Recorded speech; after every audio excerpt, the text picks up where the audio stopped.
So welcome everyone. I'm always excited having a look at the chat and seeing the different names populate, but the countries, Australia, Pakistan, I think I saw Colombia there.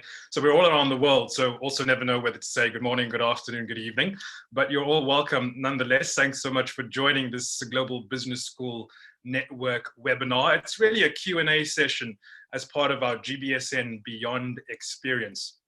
My name's Rob Vember. I'm the Senior Advisor with the Global Business School Network.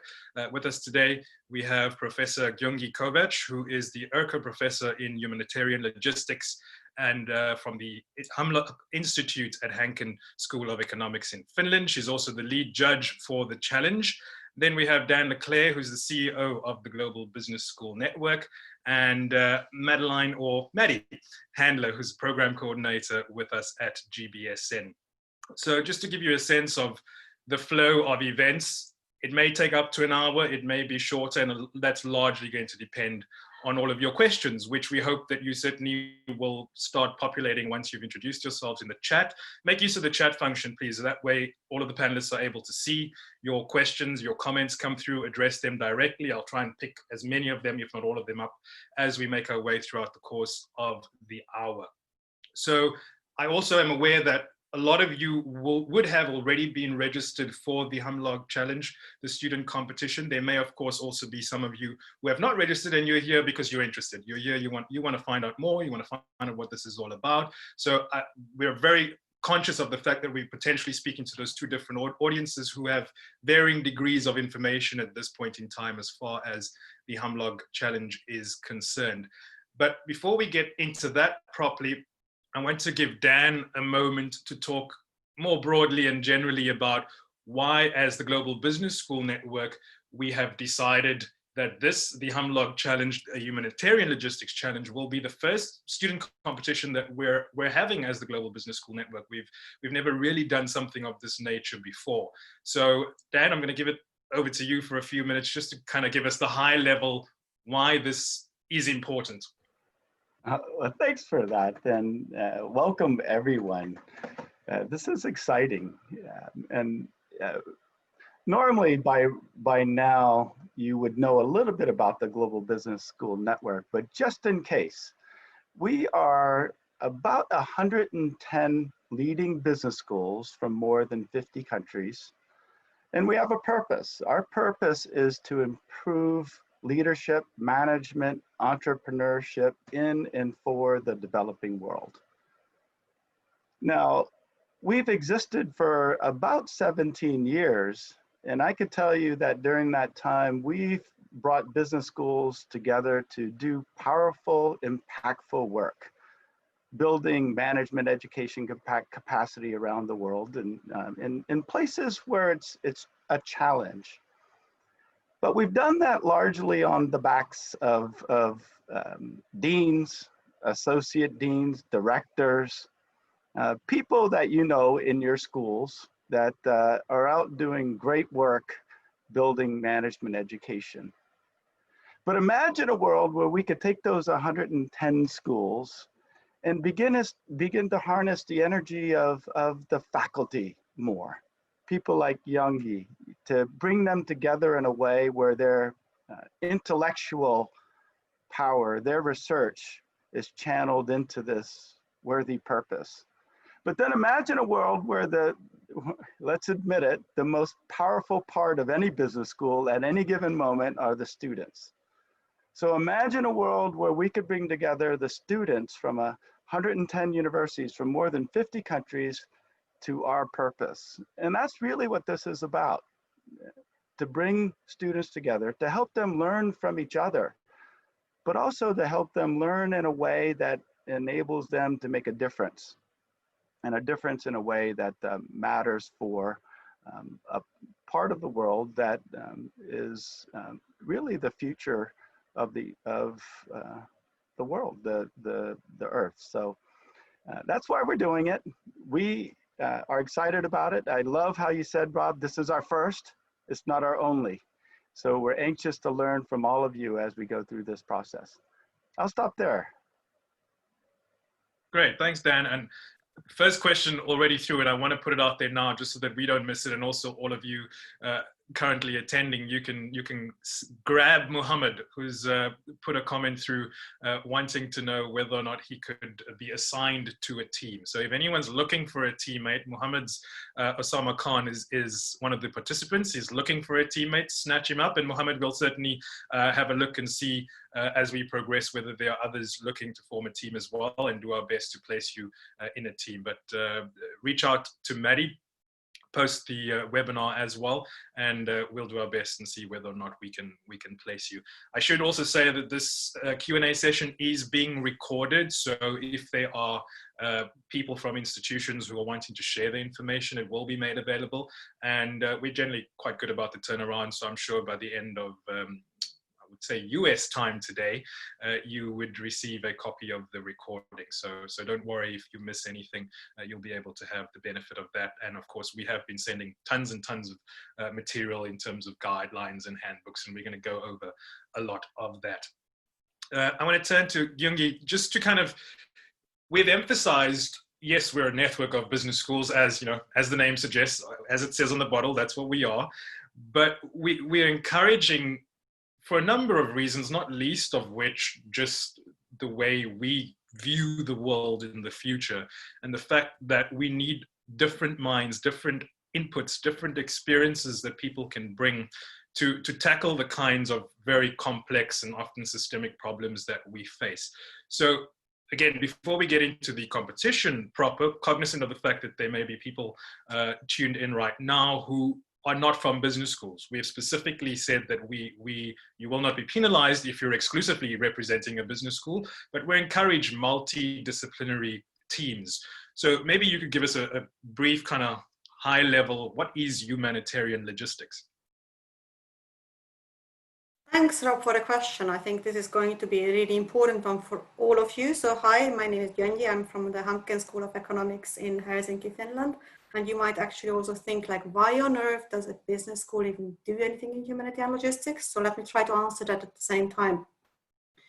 We work with humanitarian logistics, particularly in relation to all sorts of disasters and disaster relief. Humanitarian logistics, to make it maybe easier to approach to everybody, is not anything else but logistics and supply chain management, but in a more disaster setting. So you're delivering aid. It doesn't matter which disaster you're talking about. It could be an earthquake, it could be a flood, it could be a pandemic, or it could be a famine. And some of these events are more slower moving, some of them are moving faster. So those of you who study, for example, disaster management in any of your institutions will be quite familiar with the setting and the context of that. So what we do in humanitarian logistics in a nutshell is take logistics and supply chain management and apply it to a different context. Maybe a couple of words more to that. The context is often, when you look at it and when you look at the news, the natural disasters. So, you know, your hurricanes, your wildfires, your cyclones, your floods. But in fact, the largest chunk of humanitarian activity is in conflict zones. When you deliver to people who have been, for example, displaced by a war, or where their homes have been destroyed and things like that. Important from a logistics and supply chain management perspective will always be that we do focus quite strongly on material flows and making sure that items or money is being delivered to people. And I think, Maddie, maybe this is an opportune time to share the competition prompt for those, again, who are potentially joining us, and so to tie that into what Gyöngyi has just shared and connect those dots. Absolutely. So kind of taking everything that HUMLOG does and what humanitarian logistics is and coming up with a prompt, you know, we had to do that in a few words or less. And so this is essentially the prompt that we're looking at. So it'll be your task. And I saw actually in the Q&A chat that there was a question about kind of the prompt, solutions, that sort of thing. So your task as a team is to identify a systematic supply chain problem within your community. That could be your local community, that could be your city or metropolitan area, that could be your region, it could even be, you know, your country. And what you're to do is suggest an innovative solution that would help alleviate medical and or food supply chain disruptions during the current COVID-19 pandemic, or perhaps another regional issue. You know, a lot of issues have come out of this COVID-19 pandemic that could be more relevant to the solution that you're trying to develop. The focus, of course, can be on any aspect of the supply chain, though we specifically encourage material procurement and or delivery. We encourage you to think outside of the box, engage local participants and record local perspectives, because again, this is a local solution. And so, for example, we saw in doing research upon this, you know, early COVID-19 times, there was a school in South Africa that was lacking personal protective equipment, which I'm sure a lot of you can relate to. And a solution that this group of students came up with was utilizing their university's 3D printer to design a recyclable PPE for the local clinics. So that's just an example of the solutions. I'm sure going forward in this webinar, we can explain more of what those solutions are, what they look like versus what they don't look like. So I hope that helps a little bit, Jason. Yeah, and I think maybe Dan, again, you can just speak to the why, the emphasis on the local, and we're kind of being non-prescriptive in terms of you can get really, really, really, really local, and I think we might prefer that.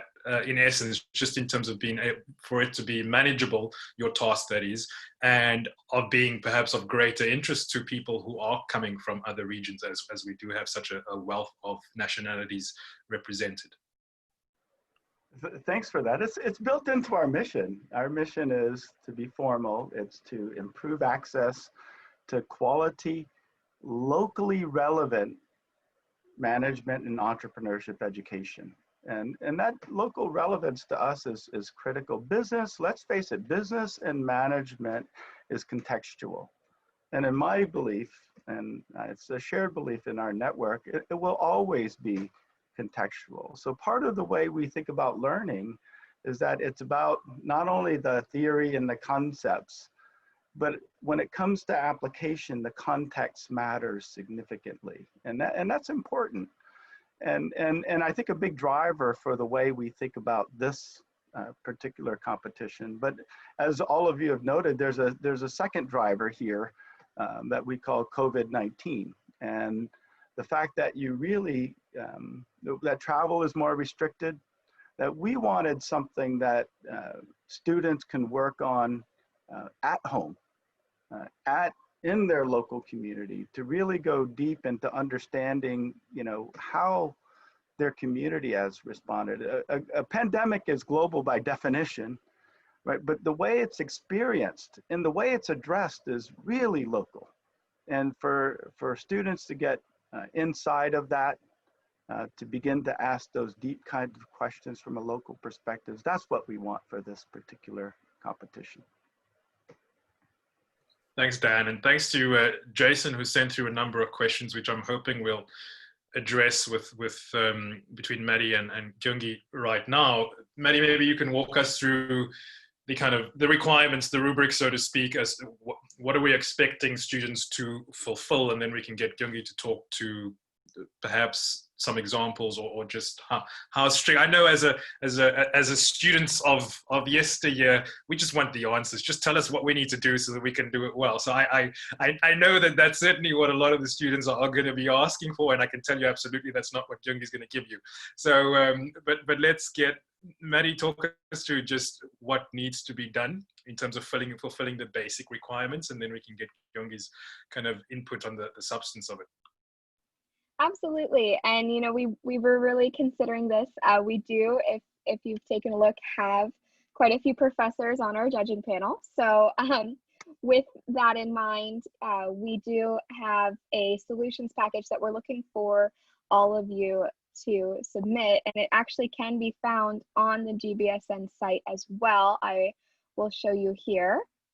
So in the student track, because it's all laid out for you specifically, and we'll just run through it real quick. But essentially, there's two components to this solutions package. And again, of course, harkening back to the professors, we do have that written portion.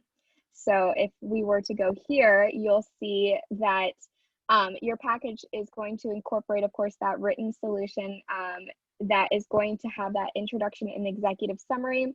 It's going to have problem framing, which is inclusive of the connection with the community that you are representing, as well as the supply chain, making sure that's clearly identifiable. A solution description, proof of research, that could be local interviews, that could be research from other reports, and then an implementation exploration. How exactly are we looking to implement the solution? And then the more fun part of this submission, of course, is the visual package, the presentation that is going to accompany it in digital format. And we've kind of left it open to you to be a bit creative as far as how you're looking to represent your paper, your solutions, and your problems. So it could be PowerPoint, Google Slides, MP4, JPEG, but as long as that region represented is identified, the problem is identified, again, there's that proof of research and the solution implementation plan. Those are what we are most looking for. And so that is all inclusive in a package, and we can talk a little bit more about submissions for that later. Thanks, Maddie. I want to, one quick question before I get Gyöngyi to speak to the substance, and this is an important clarifying question from Navia, who wants to, essentially says, even other regional issues should have been caused by COVID-19, or can it be any other issue not related to COVID-19? So can it be any humanitarian logistics problem that's not necessarily related to COVID-19? Of course it can. You know, we just use COVID-19 as a starting point because a lot of, in fact, everyone, of course, as Dan has mentioned, has been affected by it. But there are other and very important regional local issues that we'd love to see addressed. You know, we're all global. We don't know exactly what your local community is dealing with. And so this gives you a chance to kind of speak up. So absolutely. I would add that, and I'm not a judge, I should say, but I would add that I would be intrigued to see any current humanitarian logistics issue that hasn't been affected or impacted by COVID-19. But certainly it's not a prerequisite that it be COVID-19 related. There's a question, Maddie, maybe you want to just leave that. Sorry, go ahead, Gyöngyi. Yeah, maybe if I just jump in there a little bit. I mean, of course, when we've written this whole competition, COVID-19 was a big issue, and we weren't even sure whether it's going to be a big issue or not at the time when the competition is on. Now, it seems to be that in most countries it is, which is, of course, just a matter to speak to the urgency of it. Whichever problem you choose, I would really urge you to just describe and argue for the urgency of your problem, and make sure, and this is maybe an answer also to the Q&A question that there is, make sure that it is rooted in your community. Now, if you are getting in touch with the organizations or the representatives of your community, that's a very good way of showing the importance of the matter and really making sure that whatever you're coming up with is addressing an actual problem. Great, and further on that point, and picking up on some other of Jason's questions, again, I've used the word non-prescriptive. We're giving you kind of broad strokes of categories that we'd like you to fill out. How you fill that out is up to you. How far you get in terms of the competition will determine on how best you fill that out. And so to that point, and in terms of, I guess, there's a question of budget, which ultimately, you know, speaks to implementation. Gyöngyi, I know that's a question that we wouldn't say wrestled with, but we certainly considered in setting this task up. How practical, realistic are you expecting implementation to be? Well, as in any competition, you will always stand out with the more feasible something is that you are suggesting. That I don't see the difference there, whether now you would be talking in a competition of venture capital or whether you're talking in a competition of humanitarian logistics. So in that sense, feasibility is a good point to have. How big the budget will be, I mean, we are now not in that sense investing in your idea, but think of it as that kind of pitch in any case, that will probably help a lot in tackling it. What is really important is that you are rooting it as such in the community and that you're providing a solution to the problem that you've identified. Now, your solution should be as innovative as possible, but of course, and this is maybe also what Dan was trying to stress, we want to make the context matter, and we want to make your solution being able to tackle the problem in your context. What is the beauty of this is that even though you might have a context, now I'm going to, when you've presented yourself, even you might have a context in Pakistan, that might be a very similar problem you might face in Colombia, but you're not aware of it because the issue that happens right now is that research is very much dominated by certain nations, and also the news is dominated by certain events. So we might never hear from one another in kind of remote contexts that are similar unless we bring you together in a competition like this. Maddie, do you want to speak a bit to the form in terms of the submission? What does this look like? What and again, I know we're giving relative free rein, but what does it look like? What do we anticipate it to look like? Sure, absolutely, and this is a really good point, as I know that this question will be coming to us come that November 2nd date. And I just want to point out before I go through the submission process that there is no end date that we're cutting you off from registering as a team. The only date that really matters as of now is that November 2nd submission date, 10 p.m. your respective time zone. So you could technically develop a team on November 1st as long as you put in that submission. That's all that really matters. So I know we've gotten quite a few questions on that. So now just to walk you through the submission process. So again, this is Pathable. This is what we will be using for our platform for the entire competition, as well as the entire GBSN Beyond event, which I'm hoping all of you will attend some of these amazing sessions and speakers, as well as networking groups that we will be hosting.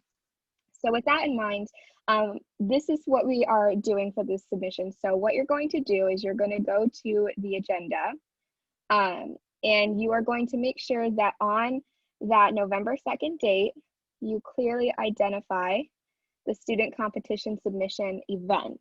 It is technically event. And the reason why we've done this is because when you are going to submit this, this paper as well as this visual presentation, it's going to be in this virtual hall of sorts. And so we really want to take the time to promote you guys and promote all the work that you've done. And that way we can share with everybody all of your amazing solutions and what is happening around the world. As Gyöngyi said, you know, we never know the parallels between different parts of the world, you know, and a lot of us could really use some of these solutions relevant to our areas. And so that is kind of what we're thinking for this submission event. So what you're going to do is you're going to make sure you are registered for the event. You only need one person on your team registered. And then what you'll do from there is you will go to manage. And then you will see that you can add a new file. And so there are two ways you can go about doing this. The first is you can do a zip file and upload a zip file. That zip file can include both that written and that visual piece. Or you can submit two pieces as separate submissions.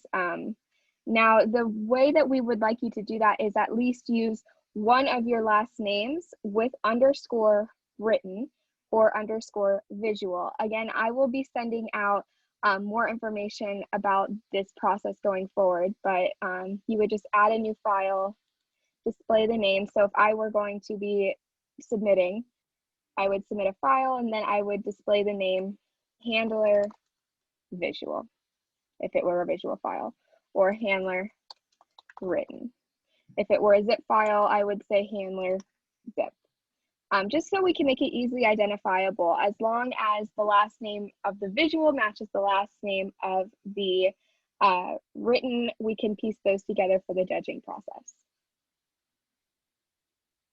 Great, and important to point out that no doubt Maddie's going to get tons of questions regarding this process again, and that's absolutely fine. That's why we're here, that's why she's there. So throughout the course of this process, if anything is unclear and you're not finding it in any of the materials that we've provided, if somehow it's an oversight, whatever the matter is, please do reach out to Maddie. If you can't for some reason remember, get hold of her email address. It's simply beyond@gbsn.org. That kind of answers all of your problems. Someone will get back to you in respect of the various issues that you may have. Gyöngyi, maybe you can take the opportunity to go through some examples, which I know everyone's waiting and wanting, and I'll leave it up to you to determine how much you want to give, how many hints you want to give away in terms of perhaps what you're expecting. Okay, so what's most urgent in your community is something that I can't really answer as a question. So I really hope that you do your homework about that and find the most important thing there. But to give you a bit of examples of what we are working with and what is pressing, for example, in COVID-19. We have now an EU project called Heroes, where we just finalized a report on supply chain disruptions. Now, what would supply chain disruptions be? They could be anything from, well, this manufacturing plant is down and the capacity is down, it cannot meet your demand, it cannot deliver. It could be a very operational thing, it could be a fire at a plant, it could be exactly because your workforce is not there to currently work on a certain issue. But it could be sometimes trade wars related. We in Europe at least see this quite clearly, how now even within the EU, different countries have shut down their borders to one another and don't let you import or export certain medical items anymore to one another, which is ridiculous, but it creates then a shortage of exactly those medical items at the other end.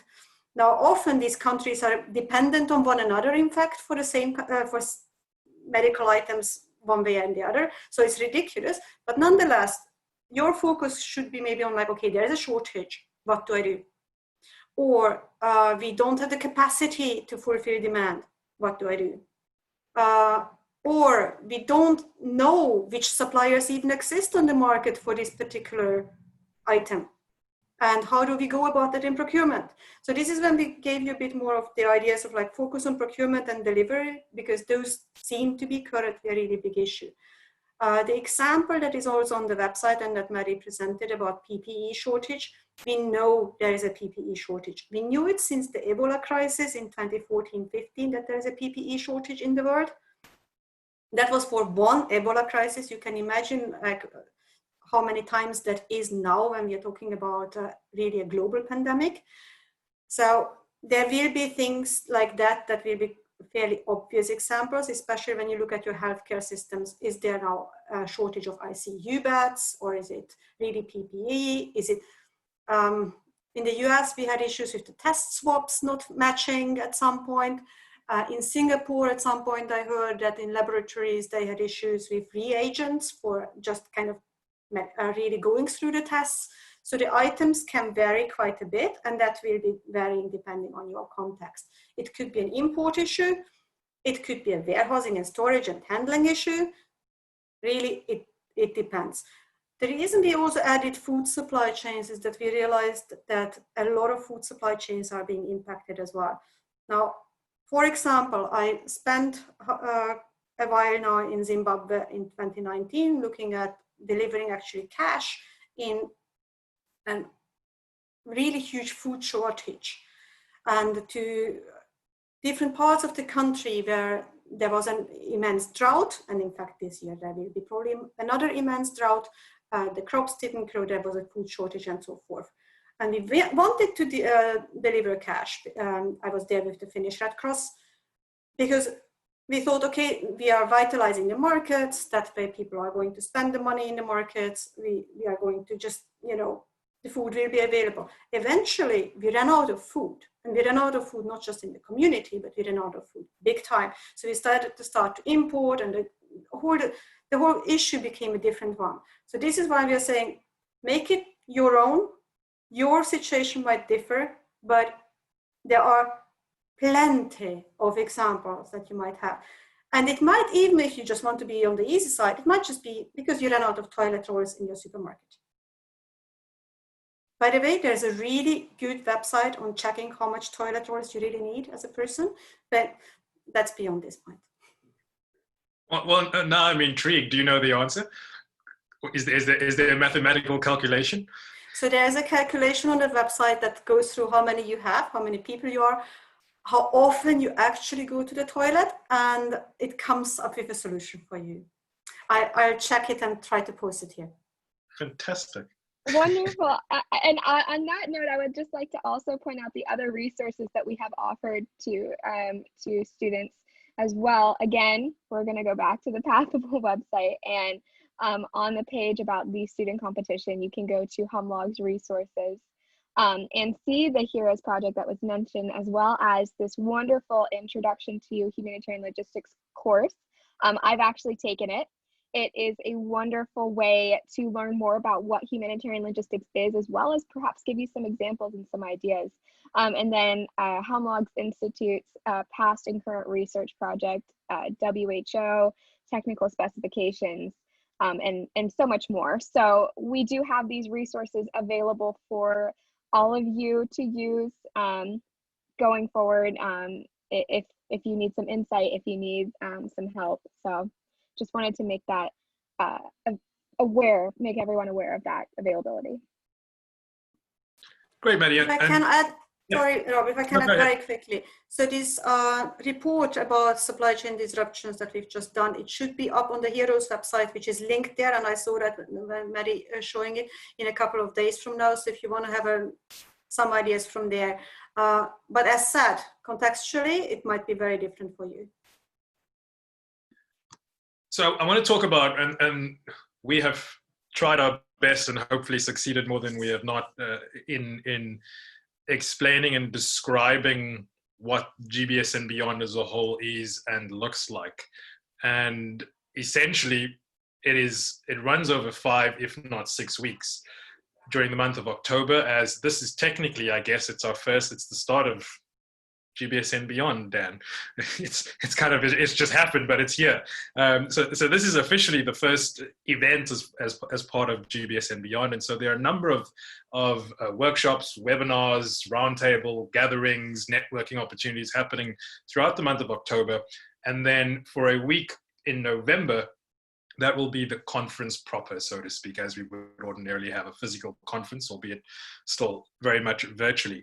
So how this relates to the competition, of course, is that throughout the month of October, you'll hopefully be feverishly working and pulling your submissions together, submitting by November 2nd, as Maddie had mentioned, and then the judges will go to work in a couple of days and whittle it down to the top 5. The top 5 then gets to present in front of the bigger conference experience, and those will be open plenary sessions. So there may well be hundreds of people in attendance watching you present your ideas if you've been lucky enough to make it through to the top 5. So Maddie, I don't know whether there's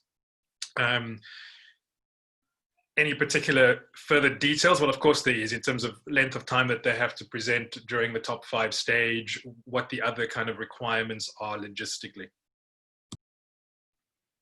Absolutely. And I am seeing on top of that just some more logistical questions as far as registration. So I'm going to address that on top of what this presentation is going to look like. So Mohammed, you've asked some wonderful questions. I'm keeping track. So yes, if you have a team of 4 people, if you have a team of 3 people, all of those individuals should at least be registered for GBSN Beyond as a whole. They can go on that registration link can be found on GBSN's website, but only one person needs to sign up for the student team.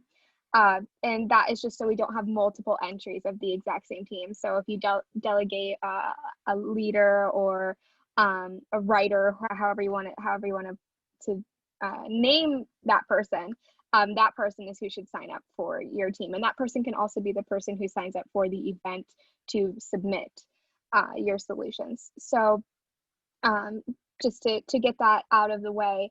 Now, as far as what we're looking for presentations, the way the process is going to work is that on November 2nd, you will submit all of your wonderful solutions and presentations, and then we will have a preliminary judging round from some great researchers who will take a look at your presentations, look at some of those basic criteria that, again, you can find on the website, and determine basically what is the best of the best, what's the most feasible solution, what problems are framed the best that we can see.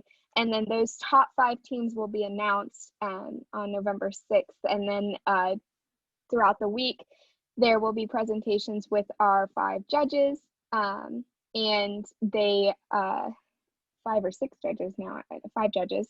And you will have 15 minutes to present, and then there will be 10 minutes of Q&A. And then the judges will deliberate at the end of the week, and it'll be announced on that last day of GBSN Beyond in full ceremony. So I hope that helps answer some of your questions. Dan, I wanted you to speak to those final top 5 presentations, and not to make everyone more nervous than they need be, but just to kind of give us a sense of typically the kind of people that we expect to see in attendance as far as an audience is concerned, you know, who generally comes to GBSN events, but of course this is a very different experience for all of us. So who we're expecting to see in attendance. Well, thanks, Rob. This part of GBSN Beyond, what we call the virtual conference part, we do very much hope brings together the groups. That is the students, the faculty, and the leaders in business schools.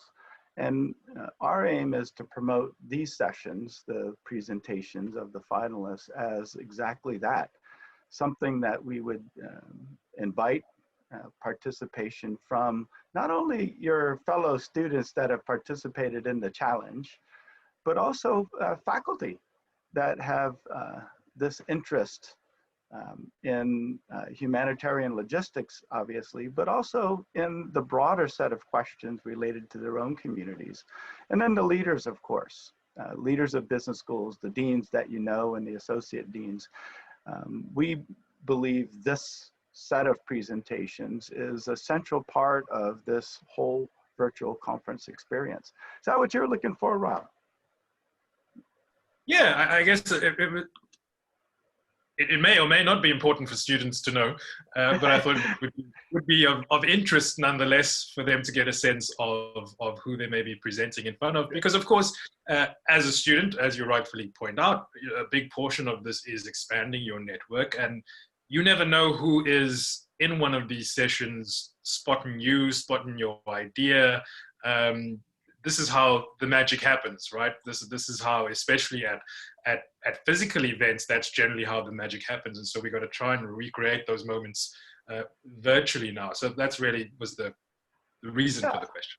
Yeah, I think that's exactly right. You know, this is an opportunity to connect internationally, even with a local challenge, right? And that's really the flavor of GBSN. We are a global network that really focuses locally its energy. So exactly right, Rob, thanks.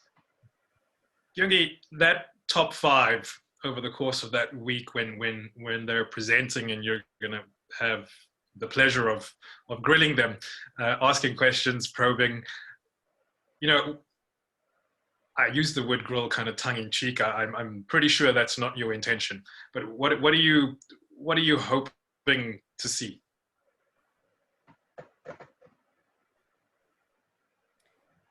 I'm hoping to see, I mean, of course, answers to the questions. I mean, that's one of the things, a good solution, a feasible solution. I'm also hoping to see passion for doing something that has an impact and a huge potential impact on your own community. And I'm hoping to see very different approaches and solutions. But I also do hope to see that there is a bit of an understanding of, okay, how a supply chain actually looks like, that you don't completely disregard everything you've ever been taught at the business school. So do bring in all the knowledge that you have, by all means. And Maddie, you want to just give us a sense again of what we're, in terms of format-wise, what we're expecting to see? PowerPoint, Prezi, visually, what are we hoping for? What do we want? Sure, we're hoping that you can use that visual presentation as a guide to how you will be presenting in general. Of course, if you do a PowerPoint and submit the PowerPoint, feel free to use that. But as long as there is a visual guide to how you are presenting to the judges, it always helps with kind of bringing to light what some of your solutions have been. So I don't know the answer to this, and it just struck me, and it may well be that it is something that we've discussed before. Are we opening up the floor to audience members to pose questions?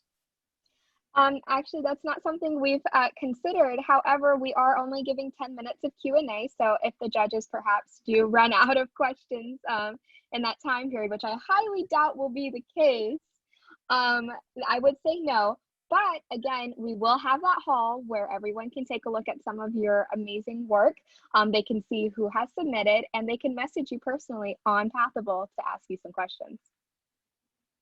Great. There's a question in from, and we're probably close to wrapping up. So any last minute questions, please do send them in the chat or in the Q&A, preferably the chat. That's where all the panelists are able to view them. It was, Mohammed wants to know if it's okay to present and answer multiple questions. And that's kind of I guess a Gyöngyi question in terms of quality. I would actually say you are better off if you focus on one, and if the question is very well defined and the solution is well defined.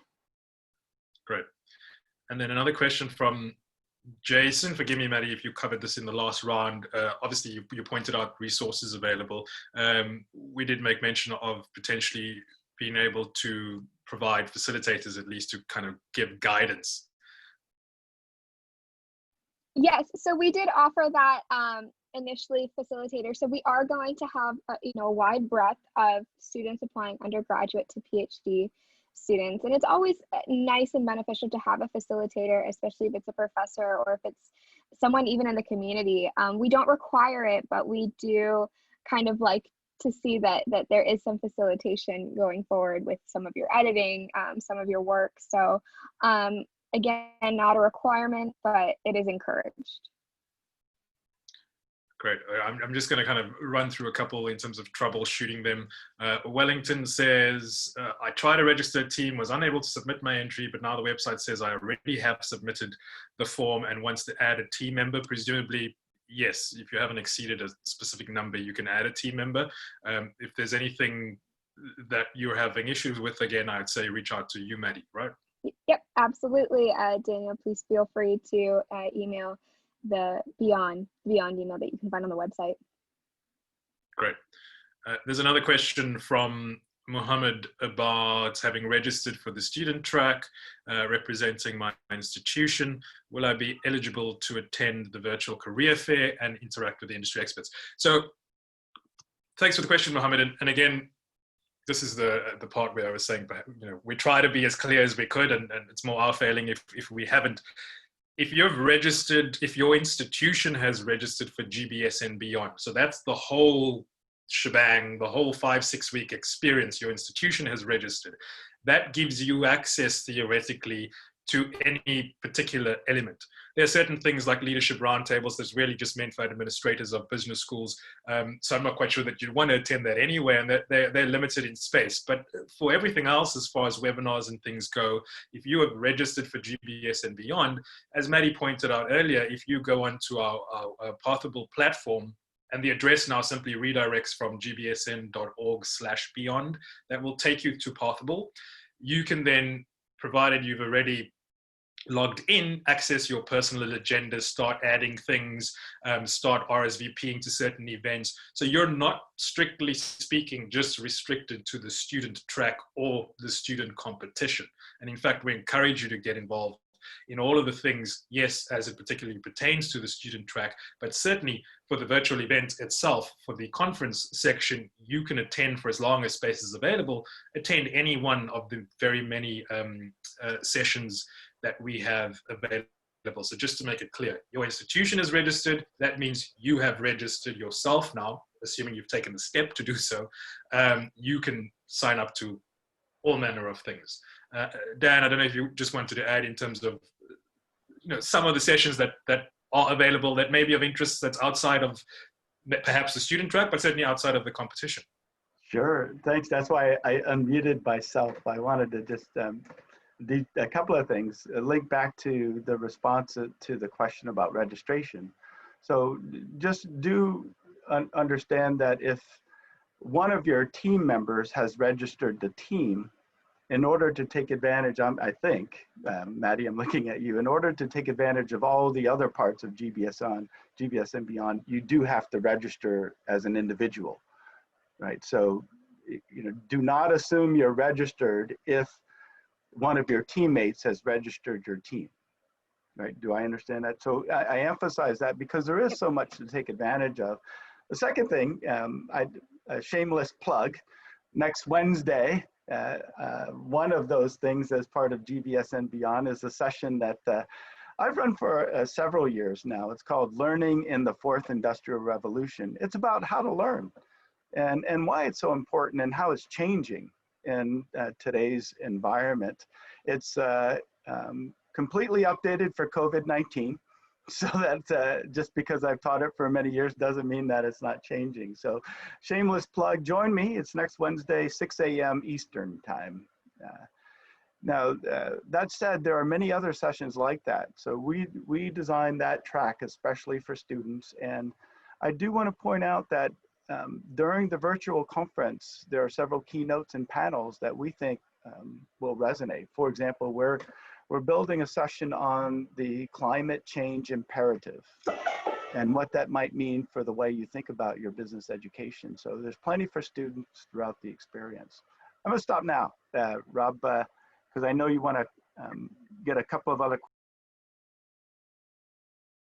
Yeah, and the 10-minute ping, everyone's next meeting coming up is a good reminder that we will wrap up soon. So there's Dan's session. As he mentioned, you log into gbsn.org/beyond, you'll reach Pathable, assuming you have logged in. As you can see, I am in the top right corner there. You then simply click the plus sign and that will add it to your personal agenda. And if you click on schedule, as Maddie pointed out, agenda is the full agenda. My agenda would be everything that I've added to my specific page. So yeah, I hope that clarifies that.